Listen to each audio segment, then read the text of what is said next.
창세기 15장 17절에서 21절까지 말씀 함께 합독하겠습니다. 해가 져서 어두울 때 연기나는 화로가 보이며 타는 횃불이 쪼갠 고기 사이로 지나더라. 그날에 여호와께서 아브람과 더불어 언약을 세워 이르시되 내가 이 땅을 애굽 강에서부터 그 큰 강 유브라데까지 내 자손에게 주노니 곧 겐 족속과 그니스 족속과 감몬 족속과 헷 족속과 브리스 족속과 르바 족속과 아모리 족속과 가나안 족속과 기르가스 족속과 여부스 족속의 땅이니라 하셨더라. 아멘. 하나님이 아브라함에게 당신이 아브라함 몸에서 날짜로 상속자를 삼으실 것이라는 그 약속의 증거로 짐승을 반으로 쪼개어 놓고 그곳에서 아브라함을 기다리게 했습니다. 그리고 해가 져서 어두울 때 17절 보시면 연기나는 화로가 보이며 타는 횃불이 쪼갠 고기 사이로 지나더라. 쪼갠 고기 사이로 무엇이 지나갑니까? 지금 횃불이 지나가죠. 이 불이 의미하는 것은 하나님의 임재를 의미합니다. 이것은 창세기에서 시작된 불이 하나님의 임재라는 것이 15장이 시작이 되지만 성경 전체에 하나님이 불 가운데 임재하시고 우리 가운데 임재하신다는 것을 의미합니다. 하나님이 모세를 지명하여 불러서 이스라엘 백성을 애굽에서 이끌어내는 지도자를 삼으실 때 그 호렙산에서 떨기나무 어디 가운데 나타나요? 불꽃 가운데 나타나죠. 불꽃 가운데 나타나셔서 네가 선 곳은 거룩한 곳이니 네 발에서 내 신을 벗으라. 그 불이 떨기나무에 붙었는데 도대체 그 떨기나무가 타지도 않고 이상하게 도대체가 그냥 뭔가 가득한 불은 있는데 그냥 나무는 그대로 있는 것이 그것은 곧 불이라는 우리가 보통 생각하는 그냥 활활 타오르는 횃불 그런 의미가 아니라 하나님의 임재하심을 의미합니다. 이런 불은 성경에 계속해서 등장하는데 성경 몇 군데를 보겠습니다. 출애굽기 13장 21절 22절입니다. 출애굽기 13장 21절에서 22절 읽겠습니다. 여호와께서 그들 앞에서 가시며 낮에는 구름 기둥으로 그들의 길을 인도하시고 밤에는 불 기둥을 그들에게 비추사 낮이나 밤이나 진행하게 하시니 낮에는 구름 기둥 밤에는 불 기둥이 백성 앞에서 떠나지 아니하니라. 여기 구름 기둥과 불 기둥은 하나님의 이들과 함께하는 것을 보여주는 것이죠. 시각적으로 그 불과 그 구름 자체가 이게 어떤 성질을 가지고 있고 어떤 본질적인 과학적 요소를 가지고 있느냐 이런 의미보다 하나님이 광야에 있는 이스라엘 백성들에게 떠나지 아니하시고 그들을 인도하시는 그분의 임재의 상징으로 구름으로 불기둥으로 그곳에 계신 것이에요. 그래서 22절에 불기둥과 구름기둥이 백성 앞에서 떠나지 아니하니라는 의미는 하나님이 이스라엘 백성을 떠나지 않고 계시는 것을 보여줍니다. 출애굽기 19장 가보겠습니다. 19장 18절 19절입니다. 출애굽기 19장 18절 19절 여기의 말씀은 모세가 율법을 받기 위해서 시내산에 올라갔고 그 시내산에 올라가고 난 뒤에 그 모습을 백성들의 편에서 보았을 때 그곳에 하나님의 임재하심이 어떻게 나타나는지가 보입니다. 읽어보겠습니다. 시내산에 연기가 자욱하니 여호와께서 불 가운데서 거기 강림하시니라. 그 연기가 옹기 가마 연기같이 떠오르고 온 산이 크게 진동하며 나팔 소리가 점점 커질 때 모세가 말한즉 하나님이 음성으로 대답하시더라. 하나님이 그 시내산 가운데 임재하시고 계시다라는 것을 보여주고 있는 것은 여호와께서 불 가운데서 거기에 강림하시니라. 그러니까 불로 하나님이 계시는 것을 볼 수가 있죠. 역대하 7장 가보겠습니다. 역대하 7장 1절에서 3절입니다. 역대하 7장 1절에서 3절입니다. 여기는 솔로몬이 성전을 다 짓고 나서 이제 그 앞장에는 6장에는 하나님께 기도하는 내용이에요.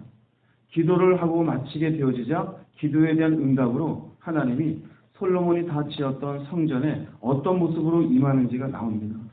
역대하 7장 1절에서 3절 말씀 읽어보겠습니다. 솔로몬이 기도를 마침에 불이 하늘에서부터 내려와서 그 번제물과 제물들을 사르고 여호와의 영광이 그 성전에 가득하니 여호와의 영광이 여호와의 전에 가득하므로 제사장들이 여호와의 전으로 능히 들어가지 못하였고 이스라엘 모든 자손은 불이 내리는 것과 여호와의 영광이 성전 위에 있는 것을 보고 돌을 깐 땅에 엎드려 경배하며 여호와께 감사하여 이르되 선하시도다 그의 인자하심이 영원하도다 하니라. 솔로몬 성전에 하나님의 영광이 가득했는데 무엇으로 눈에 보이죠? 불이 가득합니다. 불이 내려왔다고 해서 그 불이 그 성전에 있는 제물과 그 번제물들을 살았지만 사람은 태웁니까? 그러지가 않아요. 필요한 부분에만 하나님이 인지하시고 받으신 것으로 표현되고 불이 나가지고 건물에 불이 타고 물 갖다 붓고 그런 것은 아니에요. 즉 우리가 생각하는 보통 횃불 아니면 집을 태워버리는 불덩이 이런 불이 아닌 것을 알 수 있어요. 하나님의 인지하심의 특별한 상징이죠. 그리고 또한 3절 보면은 이스라엘 모든 자손은 불이 내리는 것을 보고 하나님이 이곳에 임했구나 라면서 하나님께 영광 돌리며 찬양하는 것을 볼 수가 있습니다. 또 불로 임한 곳은 또 있습니다. 열왕기상 18장 가보겠습니다. 열왕기상 18장 37절에서 39절입니다. 우리가 잘 아는 엘리야와 바알의 450명과 능력 대결을 펼쳤을 때 제단에 제물을 놓고 누가 하늘에서 불이 내리게 하는지 보자. 불을 내리게 하시는 분이 진짜 신이고 하나님이시다. 바알을 섬기는 거짓 선지자들이 하루 종일 부르짖었지만 불이 내리지 않죠. 그런데 여기 이제 37절, 39절까지 보면은 엘리야가 기도합니다. 엘리야가 기도할 때 하나님이 당신이 이곳에 임재하시면서 당신이 누구인지를 드러내시는 모습입니다. 37절, 39절 읽어보겠습니다.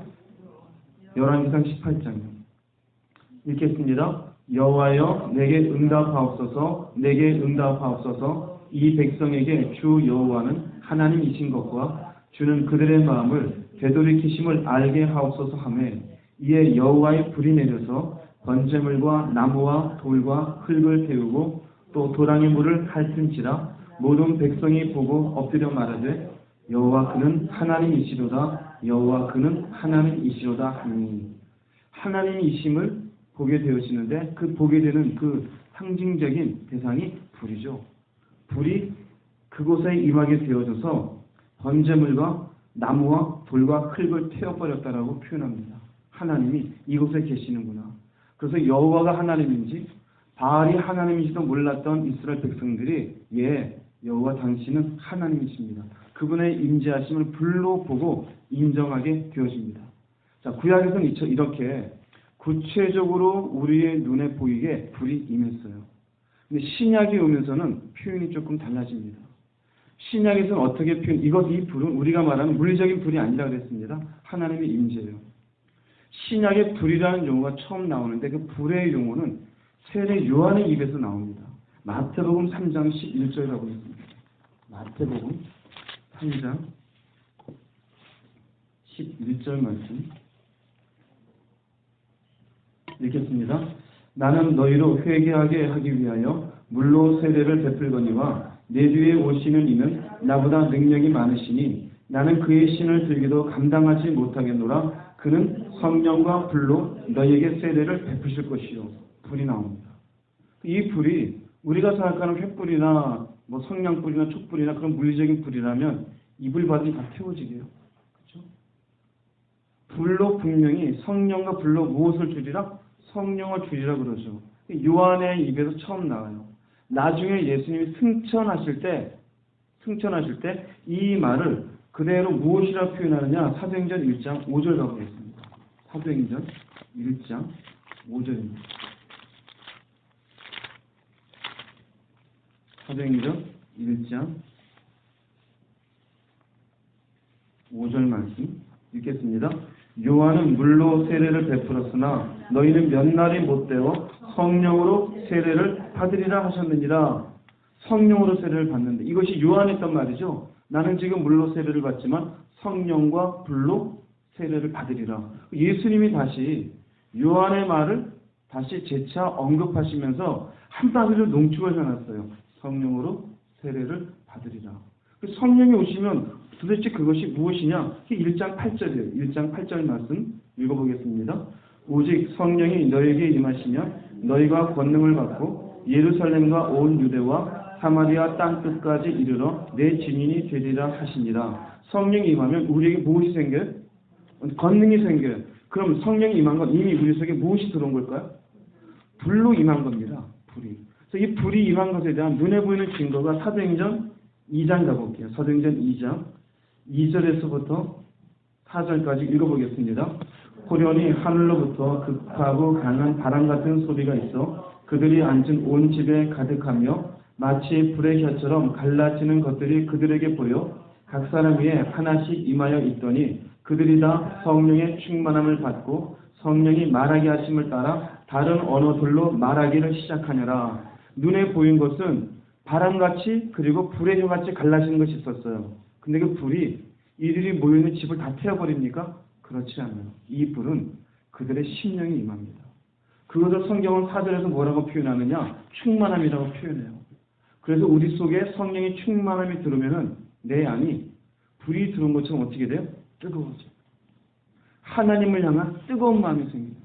나를 태우는 것이 아니라 내 심령이 뜨겁게 되어져요. 자, 그러면 아브라함이 경험했던 쪼갠 고기 사이로 지나갔던 불이 신약의 예수 그리스도 그분이 십자가 지신 이후에 기도한 그 제자들 심령에 그리고 이후에 믿는 사람들에게 이제는 어디로 임한 겁니까? 예, 우리의 가슴 속에 임한 거예요. 할렐루야. 아브라함이 눈으로 보았던 그 약속의 불이 이제는 약속된 성령이 우리 속에 임한 것이에요. 성경은 뭐라고 표현하냐? 너희가 하나님의 성전인 것과 하나님의 성령이 너희 안에 계시는 것을 알지 못하느냐. 솔로몬의 성전에 무엇으로 임했어요? 조금 전에 봤죠? 불로 임했었죠. 이제는 우리의 몸이 뭡니까? 하나님의 성전이에요. 이제는 우리의 성전된 우리의 심령 속에 무엇이 임했어요? 불로 성령이 임해 주신 것이에요. 그것이 우리 가운데는 때로는 능력이 되는 것이고 또 다른 말로는 충만이 되어져요.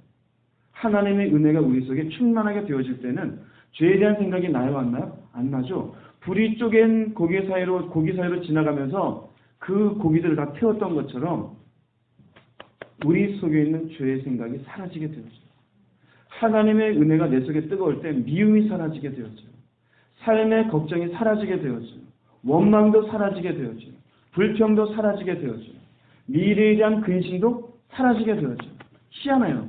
내 안에 은혜가 충만할 때는 먹을 게 분명히 없고 사람들은 나를 힘들게 하고 삶에 풀리는 거 없는데 이상하게 찬양이 나와요. 기뻐요. 평안해요. 이건 내 힘입니까? 내 힘이 아니에요. 하나님의 능력이에요. 그래서 주님이 말씀하시길 성령이 너희에게 임할 것을 얘기해 준 것이에요.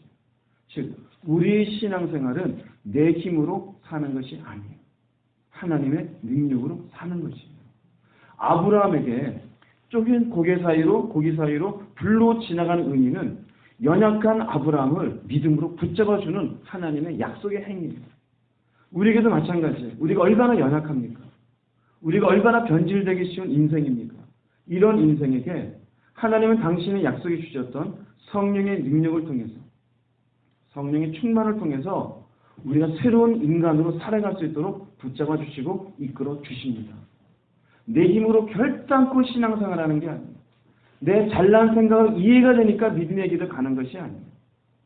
내가 견딜만 하다 아니에요. 내가 견디는 것이 아니라 하나님의 힘이 견디게 하는 줄로 믿습니다. 그러니까 가끔 우리는 이런 생각을 해요. 아무개 집사님은 아무개 권사님은 그래도 믿음이 좋으니까 아니요. 사실은 나랑 똑같은 인간이에요. 똑같은 인간인데 단지 그분이 불로 그 사람에게 임해 주신 것이에요. 그럼 나는 뭐 하면 될까요? 저도 그 불을 내게 허락하여 주시옵소서. 나로 성령의 충만함을 허락하여 주시옵소서. 당신의 권능으로 나를 붙잡아 주시옵소서. 그것이 여러분 속에 임하는 순간 제가 분명히 장담해 드립니다. 근심이 없어져요. 두려움이 사라져요. 미움도 온데간데 없어져요. 세상에 대한 이런저런 내 마음속에 갈등하던 것들 다 사라지게 되어져요. 이게 믿음의 사람의 모습입니다. 여러분 속에 이 불이 타오르기를 주님의 이름으로 축복합니다. 이 불이 있을 때 비로소 말씀을 보더라도 하나님의 말씀을 듣더라도 내 믿음의 길을 가더라도 우리 속에 어떤 마음이 드는지 아세요? 억지로 가는 게 아니고 내 속에 뜨거움이 있어요. 이것을 보여주는 대표적인 말씀이 있는데 누가복음 24장 32절을 적어있습니다. 누가복음 24장 32절. 여기 말씀은 예수님이 부활하신 사실을 믿지 못하던 두 제자가 자기의 고향으로 가고 있었어요. 그런데 부활하신 주님이 그들과 동행해 주십니다. 동행해 주시면서 말씀을 풀어주고 나중에 이렇게 그들과 함께 성찬을 뗄 때 드디어 그분이 누구인지를 깨닫게 되어져요. 나중에 자신에게 말씀을 풀어주실 때 그들의 마음이 무엇인지를 표현하는데 32절 말씀 읽어보겠습니다. 그들이 서로 말하되 길에서 우리에게 말씀하시고 우리에게 성경을 풀어주실 때 우리 속에서 마음이 뜨겁지 아니하더냐. 이게 성령이 역사하시는 거예요. 우리 마음속에 뜨겁지 아니하더냐. 이게 불로 역사하는 거예요. 여러분도 말씀을 들을 때 뜨거울 때가 있지 않습니까? 뭔가 믿음으로 결정을 나아갈 때 뜨거움으로 나가지 않습니까? 그게 내 힘이 아니에요. 하나님의 힘이에요. 믿음은 내 이해와 내 상식과 논리로 가는 게 아니에요. 믿음의 세계는 하나님의 능력으로 그분이 이끄심 속에 내가 내 삶의 걸음을 던지는 것이에요. 그래서 믿음의 길을 간다고 하면서 자신의 인생에서 경험한 것으로 상식적인 것으로 사람의 눈치를 보면서 이것저것 따지면서 절대 믿음의 길을 못 가요. 절대. 돈이 모자라고 사람들이 나한테 손가락질을 하고 이러면 내가 망한 게 아닐까. 제가 장담합니다. 그 사람 절대 믿음의 길 못 가요. 믿음의 길은 갈 바를 몰라요. 어떻게 될지 몰라요. 마치 주어진 게 없는 것 같아요. 사람들은 전부 다 수근수근거려요. 이해되지 못하는데 하나님의 말씀이 내게 그 길을 요구해요. 그런데 희한하죠? 내 안이 뜨거워요. 희한하죠? 사람들의 눈초리가 귀에 들리지도 않고 눈에 보이지도 않아요. 세상은 온데간데 없고 구속한 주만 보여요. 그냥 이 길을 가는데 기뻐요. 내가 가는 게 아니에요. 성령이 내 안에서 그 길을 가게 하는 겁니다. 믿음의 사람은 그렇게 가는 것이에요. 그래서 사람들이 이해하지 못하고 도대체 깨닫지 못하는 상상할 수 없는 길을 가게 되어져요. 이 믿음의 사람. 여러분이 그런 길을 갈 수 있기를 바랍니다. 그래서 우리가 말하는 믿음의 힘이라는 것은 이 불과 관련이 깊어요. 이 불의 능력이 믿음의 능력이고 이 성령의 능력이 있어야 믿음의 길을 갈 수가 있고 이 충만함이 있을 때 이해하지 못할 것을 이해하고 받아들일 수 없는 것을 받아들이고 도대체 해석이 안 되는 걸음들을 걸어갈 수가 있습니다. 우리가 지금 쭉 보았던 것처럼 아브라함도 그 불을 만나고 다른 길을 걸어가요. 모세도 그 불을 경험하고 다른 길을 걸어가요. 다윗도 하나님의 그 불을 경험해요. 신약에 나오는 주님의 제자들도 그 불을 경험하고 죽는 데까지 갑니다. 여러분의 믿음의 길이 이렇게 되시기 바랍니다. 교회를 나오고 은혜를 경험하면서도 자기의 상식의 범위 안에서만 머무는 사람이 있어요. 제발 탈피하시기 바랍니다. 믿음의 세계는 내 생각 안에 가두어지지 않아요. 절대 가두어지지 않아요. 교회에 나오면서도 고민만 많이 하는 사람 많아요. 고민만 하고 생각만 많아요. 사람의 눈치만 봐요. 아니요. 하나님의 눈치를 보세요. 그분이 맞다 그러면 하나님의 권능을 구하십시오. 성령의 임재를 구하십시오. 그 성령의 능력으로 여러분의 믿음의 길을 한 걸음씩 옮기십시오. 받아들일 수 없는 것을 받아들이십시오. 이해할 수 없는 사람을 이해하십시오. 내가 순종할 수 없는 걸음을 걸어가십시오. 그것이 믿음의 사람입니다. 왜요? 내가 하는 것이 아니라 내 속에 임재한 하나님이 그 걸음을 걸어가게 하시기 때문입니다. 이게 불이에요. 그래서 창세기에서 아브라함에게 임재하셨던 불의 하나님은 이렇게 신약에 드디어 성령을 통해서 이제는 겉에 아니라 우리의 내면 속에 성령을 통하여 우리에게 임재하여 주신 줄로 믿습니다. 또 따지고 보면은 쪼갠 고기 사이로 지나가신 것처럼 우리가 이 육체 자체는 고기 덩어리 지나지 않아요. 이 육체가 뭐가 대단합니까? 이 육체는 결국 시간이 지나면 낡아질 뿐이에요. 쪼갠 고기 사이로 지나가신 것처럼 이 아무것도 아닌 고기 덩어리인 육체 속에 불로 임재해 주시어서 내가 너와 함께한다. 내가 너를 약속한 곳으로 이끌어 주리라는 약속의 증거로 우리에게 임재해 주신 줄로 믿습니다. 이것을 더욱더 귀하게 여기실 수 있기를 바랍니다. 다시 창세기로 가보겠습니다. 쪼갠 고기 사이로 불로 임재하시고 그 사이로 하나님이 지나가십니다. 그리고 18절부터 21절까지는 보시면 그날에 여호와께서 아브람과 더불어 언약을 세워 이르시되 내가 이 땅을 애굽 강에서부터 그 큰 강 유브라데까지 내 자손에게 주리니. 그리고는 그 밑에 19절에서 21절은 열 족속이 나옵니다. 이것은 가나안 땅에는 열 족속이에요. 근데 생각해 보세요. 이 땅이 주어지는 것은 아니 이 땅에 갈 수 있는 자손이 생기는 것은 불과 15년은 더 지나가야 돼요. 그리고 이 땅에 가서 살게 되어지는 것은 그 자손들이 400여 년이 지난 뒤에요. 어마어마한 시간이 걸리는 것. 하다못해 자녀 하나 생기는 것도. 비록 지금은 아브라함과 더불어 언약을 세웠지만 아브라함의 눈으로는 그 땅에 가요 못 가요? 가는 게 아니에요. 그러면 이것이 의미하는 게 뭘까요? 믿음은요, 기다리는 것이에요. 믿음은 기다리는 것이에요. 참고 기다리는 것 없이 약속의 성취는 못 봅니다.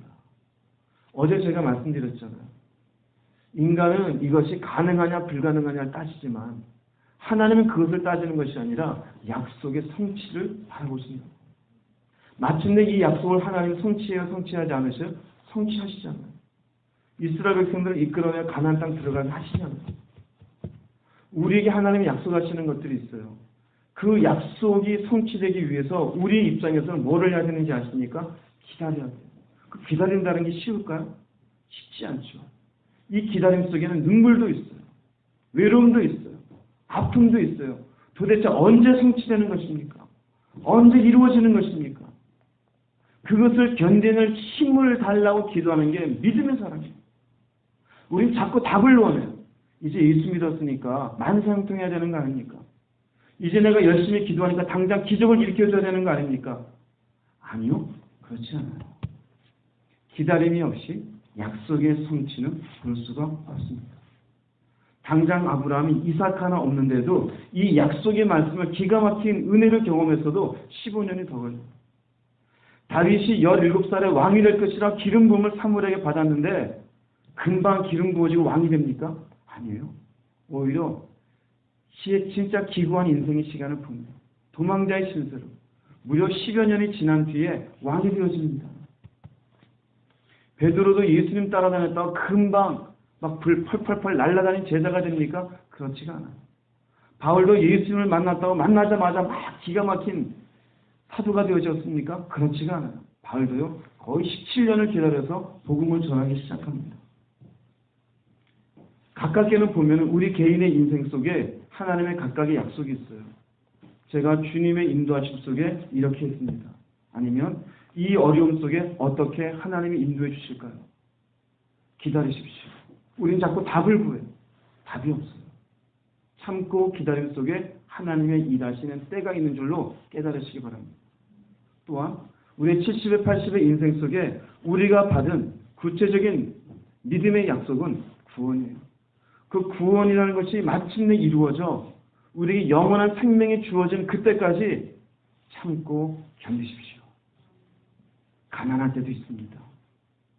모멸감을 경험할 때도 있습니다. 사람들의 손가락질이 있을 수도 있습니다. 예수쟁이라면 이상한 소리를 들을 수도 있습니다. 세상 사람들이 즐기는 것들 즐기지 못하는 외로움도 있을 수 있습니다. 견디십시오. 이겨내십시오. 믿음은 견디는 것입니다. 참고 견디는 것 없이 결코 저절로 주어지지 않습니다. 여러분의 기다림의 끝에 기다리고 계시는 주님을 만나 뵙게 될 것입니다. 우리가 눈물로 참고 난 그 끝에 마침내 주님을 만난 그날 우리의 눈물을 닦아주시는 그분의 손길을 경험하게 될 것입니다. 여러분의 오늘의 상황만을 바라보고 도대체 이유가 무엇입니까? 언제 이것을 끝나는 겁니까? 그것은 믿음의 사람이 할 말이 아니에요. 그죠? 이렇게 기도해야 됩니다. 제가 견디겠습니다. 참겠습니다. 힘을 주십시오. 당신의 때가 될 때까지 저는 잠깐 참아낼 수 있겠습니다. 하나님 함께해 주시옵소서. 오히려 이 기도를 하십시오. 왜 이렇게 합니까? 언제까지입니까? 이 소리는 광야에 있었던 이스라엘 백성들의 소리예요. 불신앙의 소리입니다. 여러분들은 그런 고백하지 마시고 기다리고 참고 인내할 수 있는 힘을 달라고 기도할 수 있기를 바랍니다. 자, 또한 이 말씀을 보면서 우리가 보는 또 한편의 모습은 이 열 족속들은 따지고 보면은 이스라엘 백성들이 이 땅을 들어간 것 때문에 다 없어지잖아요. 간혹 성경을 읽는 분들이 그런 얘기를 해요. 이스라엘 백성과 언약을 맺었다는 이유 때문에 멀쩡히 잘 살던 족속들을 쫓아낸 것 하나는 불공평한 거 아니냐? 그러나 어제 말씀드렸어요. 400여 년간의 시간을 두고 그들을 그 땅에 살고 있던 족속들을 쫓아내시는 이유는 무엇 때문이다? 죄 때문에, 결국 죄 때문에. 여기 10족속이나 있었어요. 우리가 성경을 보면은 이스라엘 백성들이 가나안 땅의 족속들을 정탐하고 와서 하는 말이 뭐냐면은 저들은 참 장대한 백성이에요. 그들에 비하면 우리는 뭐다? 메뚜기일 정도예요. 그들은 거기에 잘 살고 있었어요. 문화적으로 융성한 동네입니다. 아무것도 가진 것도 없고 거지같이 종살이 하다가 40여 년간 먼지 속에 이렇게 걸어다녔던 백성들에 비하면 정말 가나안 땅에 살고 있었던 족속들은 그들의 눈이 보기에 상대가 되지 않을 정도로 어마어마한 족속들이었어요. 그런데 하나님이 보시기에는 그들은 쓸어버려야 될 족속이에요. 우리에게 주시는 의미가 뭔지 아십니까? 인간의 눈으로 볼 때는 부러워 보여요. 인간의 눈으로 볼 때는 재미있어 보여요. 하나님의 눈으로 볼 때는 쓸어버릴 대상이에요. 심판의 대상이에요. 세상 사람들의 부함을 부러워하지 마세요. 하나님 모르고 그들이 인생의 재미 속에 흥청망청하는 것을 가슴속에 품고 열등감 속에 지내지 마세요. 결국 그들은 시간이 지나면 심판의 대상입니다. 무엇 때문에요? 죄 때문에 그래요. 그러므로 악인의 잘됨을 부러워하지 마세요. 악인이 떵떵거리며 큰 소리 치는 것 앞에 기죽지 마십시오. 왜 나는 그들 앞에 이렇게 이런 소리 듣고 살아야 됩니까? 예, 듣고 사세요. 그러나 때가 되면 약속이 우리에게 성취되지만 그들에게는 심판이 성취되어져요. 어느 쪽이 낫겠습니까? 약속의 성취를 보는 여러분들이 수천만, 아니 비교의 대상이 되지 않을 정도로 복 있는 인생인 것이에요. 그래서 성경은 끊임없이 우리에게 악인들을 보면서 작아지지 말라고 이야기합니다. 몇 군데를 볼게요. 잠언서 24장 1절 2절입니다. 잠언서 24장 1절 2절 보겠습니다.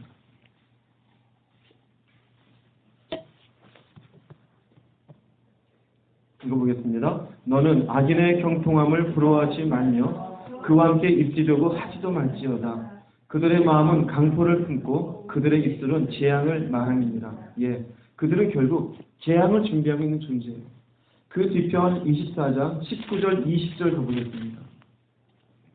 19절 20절 읽어보겠습니다.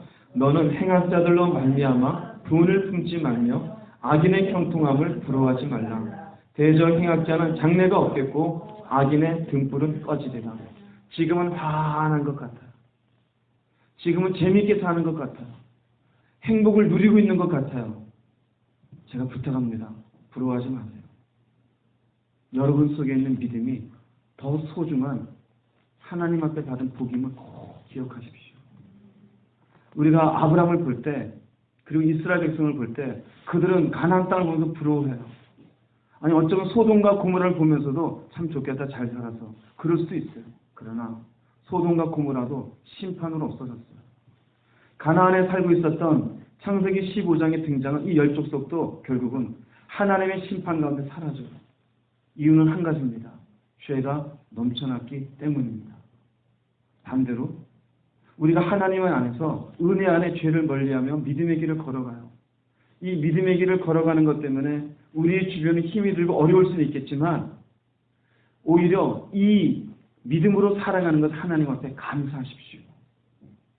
세상은 결국 심판 가운데 사라질 것입니다. 여러분들은 영원히 주님 앞에 남게 될 것입니다. 아브라함의 이름이 남았듯이, 이삭의 이름이 남았듯이, 야곱의 이름이 남았듯이 여러분의 이름도 남게 될 줄로 믿습니다. 세상을 보며 부러워하고 그리워하지 마십시오. 결국 죄 가운데 살다가 죄로 인하여 심판받을 대상입니다. 세상은 결국 하나님의 심판 아래 사라지게 될 것이에요. 이 죄악 넘치는 세상 속에 믿음을 가지게 되어진 것, 하나님의 불을 내가 경험했다는 것, 그분의 약속의 성취를 위해 내가 살아간다는 것, 이 귀한 자산을 소중히 여기시고 결코 뒤로 돌아서지 마시고 끝까지 승리하는 여러분 모두가 되기를 주의 이름으로 축복합니다. 기도하시겠습니다.